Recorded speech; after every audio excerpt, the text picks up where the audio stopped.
Luiz Inácio Lula da Silva decidiu que o Brasil será representado na cerimônia de posse do ditador venezuelano Nicolás Maduro, agendada para o dia 10 de janeiro. Fontes do Itamaraty confirmaram ao UOL que a diplomata brasileira em Caracas, Gilvânia Maria de Oliveira, será representante de Lula na posse do ditador.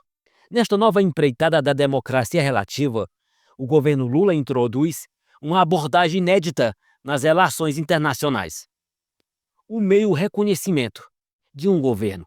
Nesse meio termo, embora não haja um reconhecimento formal, a presença de um representante da diplomacia brasileira na posse do ditador implica, de fato, um reconhecimento. Ficou claro? Lula enfrenta pressões internas para reconhecer a vitória fajuta de Maduro. Recentemente, um abaixo-assinado de várias associações com fortes ligações com a esquerda pediu aos companheiros Lula e Amorim para reconhecer o novo governo venezuelano.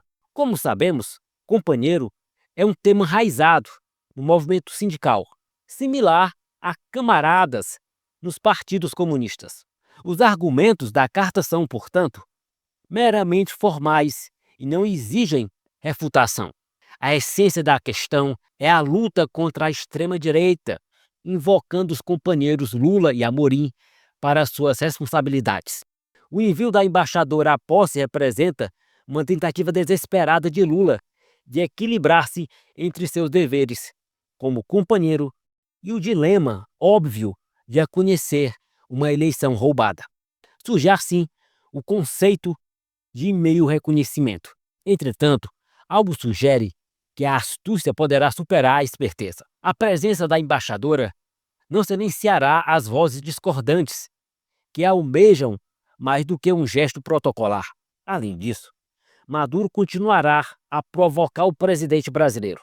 Enviar um representante, no final das contas, equivale a reconhecer o novo governo.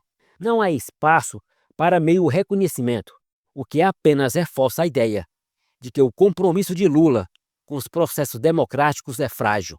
Ao tentar agradar a todos, ele corre o risco de agradar a ninguém. Essa situação se assemelha a um ajuste fiscal, onde Lula tenta agradar a todos como um ajuste parcial, mas acaba desagradando a todos. Ele tenta manter os pés em duas canoas, buscando o melhor de ambos os mundos. À medida que as canoas seguem rumos divergentes, Lula enfrenta cada vez mais dificuldades para se equilibrar até que, eventualmente, possa cair na água. Uma observação: o abaixo-assinado conta com a assinatura, sabe de quem?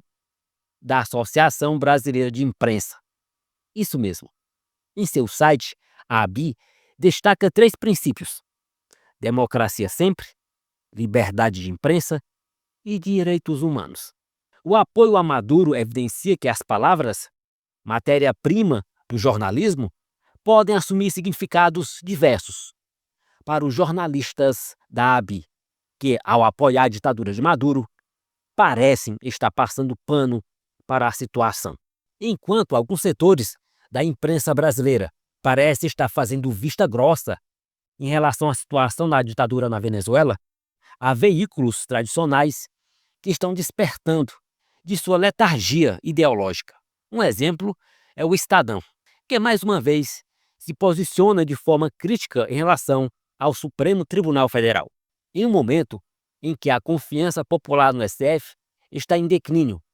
O editorial do jornal O Estado de São Paulo, publicado recentemente, intitulado "A credibilidade do STF em queda livre", destaca a crescente discrepância entre a narrativa da Corte e a percepção do público em geral.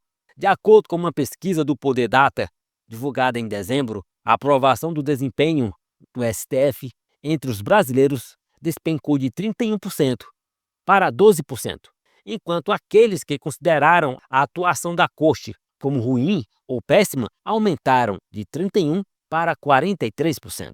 O editorial do Estadão não poupa críticas aos ministros do STF, acusando-os de distorcer a lei em benefício próprio.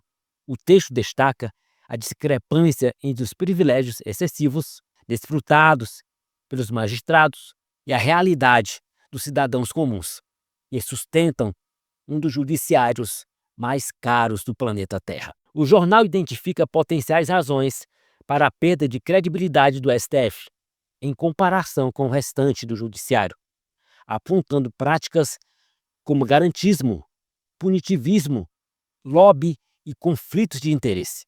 A anulação em massa de condenações da Operação Lava Jato, envolvendo réus confessos, é citada como um exemplo de decisões controversas da Corte. Além disso, o STF é criticado por sua intromissão em questões do Executivo e Legislativo, interferindo na definição de políticas públicas e na elaboração de leis sobre temas sensíveis como aborto, drogas, internet e demarcação de terras indígenas. O Estadão finaliza o editorial com um alerta contundente à Suprema Corte. Se continuar semeando vento, que não se surpreenda quando colher tempestade.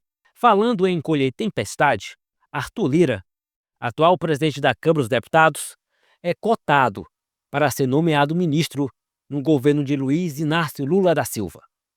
Uma possibilidade que tem dividido a base governista. Para alguns parlamentares petistas mais radicais, a eventual nomeação de Lira para um cargo no Executivo poderia prejudicar a relação com os eleitores do PT e do próprio Lula. Por outro lado, os aliados do governo Lula enxergam nessa nomeação uma oportunidade para fortalecer a base no Congresso. Esses membros defendem também a ampliação do número de ministérios para os partidos do Centrão, se aconchegarem, se confortarem, se lambuzarem com o dinheiro público, como é o caso do PP de Lira. O PP já deu indicações de que pretende garantir mais espaço no governo em 2025, com interesses em assumir pastas como saúde ou agricultura, segundo informações da imprensa. A pasta da saúde, historicamente cobiçada pelo Centrão, tem enfrentado críticas em relação ao desempenho da atual ministra, Nízia Trindade. Já a agricultura está sob a gestão de Carlos Fávaro, aliado de Gilberto Kassab, e tem recebido avaliações positivas por parte de Lula. Embora os movimentos já estejam em andamento, qualquer mudança no executivo provavelmente só ocorrerá após as eleições legislativas, agendadas para o início de fevereiro. Assim, tudo indica que o Brasil do Mensalão de fato voltou.